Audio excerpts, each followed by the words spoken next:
زینب بنت ابی سلمہ سے روایت ہے، انہوں نے بیان کیا کہ ام سلمہ رضی اللہ عنہا نے فرمایا کہ میں نبی کریم صلی اللہ علیہ وسلم کے ساتھ چادر میں لیٹی ہوئی تھی کہ مجھے حیض آ گیا، اس لیے میں چپکے سے نکل آئی اور اپنے حیض کے کپڑے پہن لیے۔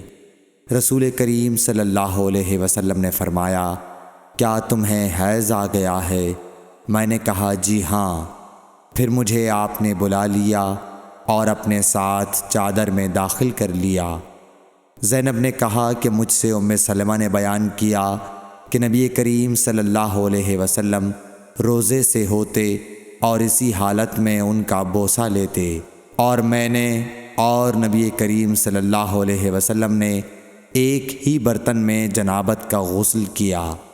صحیح بخاری حدیث نمبر 322۔